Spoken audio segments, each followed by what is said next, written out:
یا علی یا علی یا علی۔ جب تک انسان کی بنیاد قوی نہ ہوگی تب تک اس کے اوپر کوئی طبقہ، کوئی منزل، جیسے گھر کی بنیاد ہے، اگر بنیاد مضبوط نہیں ہوگی تو وہ گھر کب گر جائے کچھ پتہ نہیں۔ اگر بنیاد مضبوط ہو جائے گی تو پھر وہ صرف ایک طبقے کی گارنٹی نہیں، بلکہ ایک طبقے پہ دوسرا، تیسرا طبقہ، چوتھا، پانچواں بنتا جائے۔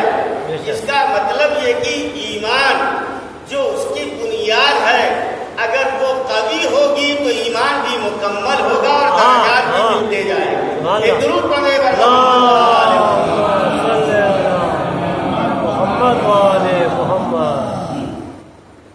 اطمینان اگر انسان کو ہوتا ہے، یقین ہوتا ہے، بھروسہ ہو جاتا ہے، تب جا کے ماننے لگتا ہے۔ سادہ سی مثال دے کہ بات آگے بڑھائی جائے تو اور اچھا رہتا ہے۔ آپ کسی ڈاکٹر کے پاس گئے علاج کرانے کے لیے، اس نے کہا یہ کھانا، یہ نہ کھانا، اسے نہ کھانا۔ ادھر آپ کو کچھ کھانے کے لیے کہہ رہا ہے، حکم دے رہا ہے، اور کچھ کھانے پہ بین لگا رہا ہے، روک رہا ہے، منع کر رہا ہے، اور آپ اس کی بات پر یقین اور بھروسہ کر کے اس کی بات کو مان لیتے ہیں۔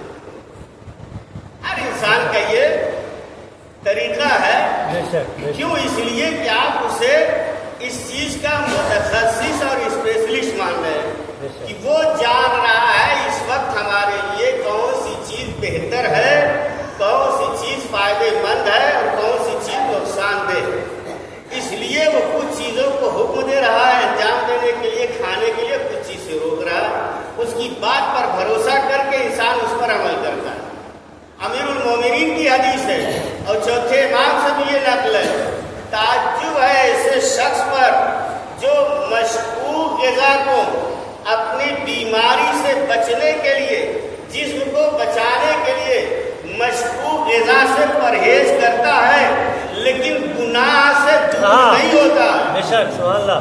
جہاں یقین ہے کہ اس میں سزا ہے، عذاب ہے، گناہ سے دور نہیں ہوتا ہے، لیکن کھانے پینے کا معاملہ آیا، اپنی صحت کا معاملہ آیا، بدن کا معاملہ آیا تو وہاں مشکوک غذا کو بھی نہیں استعمال کر رہا۔ کیا بات ہے، سبحان اللہ۔ اور جہاں روح کی بات آئی، جہاں آخرت کی بات آئی ہے، وہاں یقین ہے کہ اس میں نقصان ہے، عذاب ہے، درد ہے، مصیبت ہے، بلا ہے، اس کے باوجود بھی اس سے باز نہیں آ رہا، گناہ پہ گناہ کیے جا رہا۔ تو آپ جس کے اوپر بھروسہ کر رہے ہیں، کیوں؟ اس لیے کہ وہ اس کا متخصص ہے، کہہ رہا یہ کھانا، یہ نہ کھانا، اس کی بات کو مان کر کے تسلیم کر لیتے ہیں اور اسی پر عمل کرنے لگتے ہیں۔ اگر کسی کی نوکری لگ جائے اور کہے کہ تمہیں 10 بجے جو ہے وہ آفس پہنچنا ہے یا کام پہ آفس 10 بجے تمہیں لگ جانا ہے، اگر دیر ہوئی تو پھر تمہارا یہاں ٹھکانا نہیں ہے، نکال دیے جاؤ گے۔ اب وہ جو ابھی تک بیکار تھا، جو دن میں 10 بجے تک سوتا تھا، 9-10 بجے سو کے اٹھتا تھا، اس کی تازہ صبح ہوتی تھی، لیکن اب وہ وقت کا پابند ہو گیا۔ اب وہ 7 یا 8 ہی بجے آمادہ ہو جاتا، 7 بجے 8 بجے اٹھ جا رہا۔ جو 10 بجے اٹھنے والا ہے، اگر اس سے 8 بجے کہا جائے کہ تمہیں پہنچنا ہے، نہیں پہنچو گے تو ہمارے یہاں گزارا نہیں ہے اور نکال دیے جاؤ گے، تو 8 بجے کے بجائے 7 ہی بجے آمادہ ہو جائے گا۔ یہ کہاں سے انقلاب اس کے یہاں آیا؟ یہ تو ہمیشہ 10 بجے تک سوتا رہتا تھا، کیسے آج 7 بجے اٹھنے لگا؟ اس کا مطلب یہ ہے کہ جب بات میں بھروسہ ہو جاتا ہے، یقین ہو جاتا ہے، بات میں بذل ہو جاتا ہے، تو پھر ہر ایک ماننے کے لیے آمادہ ہو جاتا ہے۔ جب تک یقین و بھروسہ اور اطمینان نہیں ہوتا ہے، انسان نہیں مانتا ہے۔ اسی لیے آپ نے دیکھا ہوگا آج بھی اور اس سے پہلے بھی زمانے میں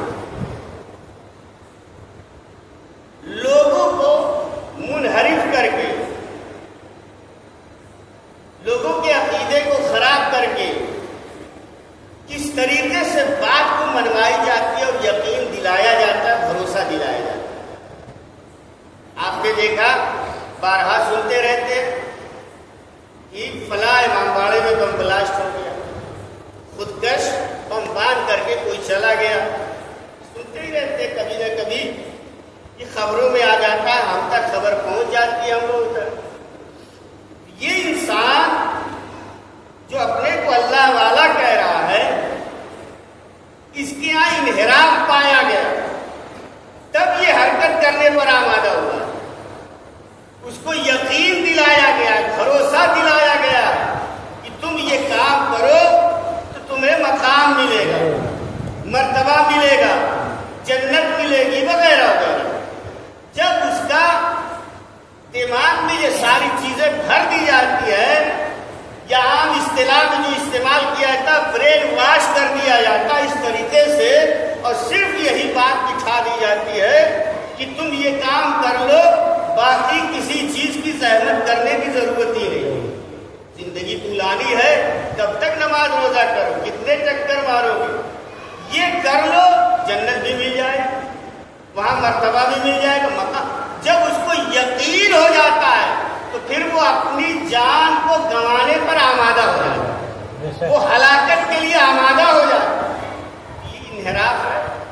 اب اس کا انحراف اس حد تک ہو گیا ہے کہ نہ اسے مسجد دکھ رہی ہے، نہ امام بارگاہ دکھ رہا ہے، نہ وہاں اللہ رسول دکھ رہے، نام ہے، اللہ رسول کے نام پہ اسے گمراہ کیا جا رہا ہے۔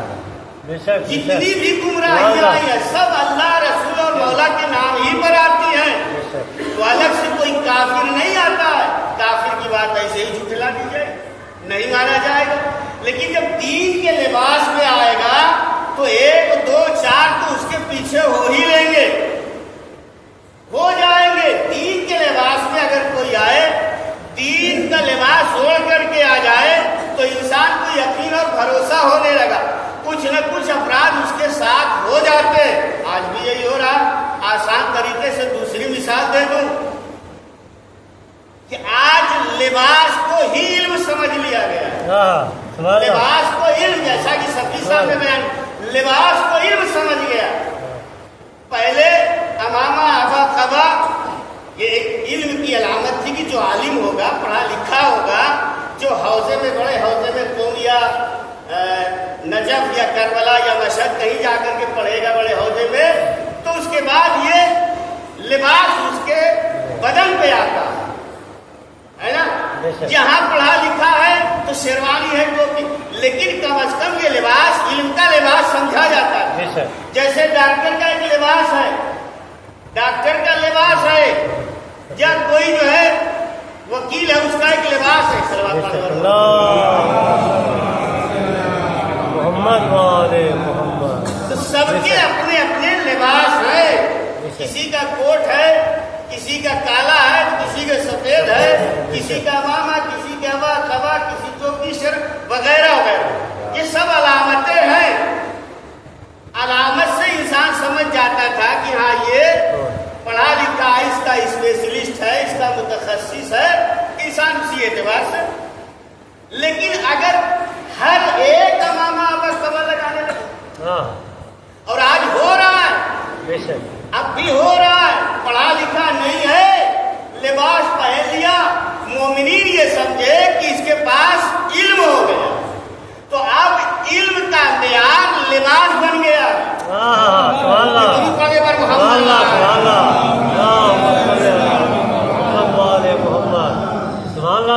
یہ حالت ہو گئی ہے جیسے یقین دلا دیا جائے، لیکن ہمارا اور آپ کا فرض کیا ہے کہ ہمیں پہچاننا ہوگا کہ یہ دین کے لباس میں جو بھی آ رہا ہے، دین کی بات جو بھی کر رہا ہے، دیکھے یہ جانکار ہے کہ نہیں ہے، متخصص ہے کہ نہیں ہے، اسپیشلسٹ ہے کہ نہیں ہے، دو چار کتاب پڑھ کے چربے زبانی رکھ کر کے کہیں ایسا تو نہیں ہے لوگ گمراہ کر رہا ہے۔ دین کے نام پہ، دین کو انعام پہ گمراہ کیا جاتا، بے دین بنایا جاتا، یہی ہو رہا ہے۔ پہلے بھی ہوتا تھا، اب بھی ہو رہا۔ یہ فرقے کیوں وجود میں آئے، یہ الگ الگ مذہب کیوں وجود میں آئے، اسی طریقے سے وجود میں آئے۔ ابھی آپ کو آگے چلیں گے تو بیان کریں گے کیسے وجود میں آتا ہے انسان، جب یقین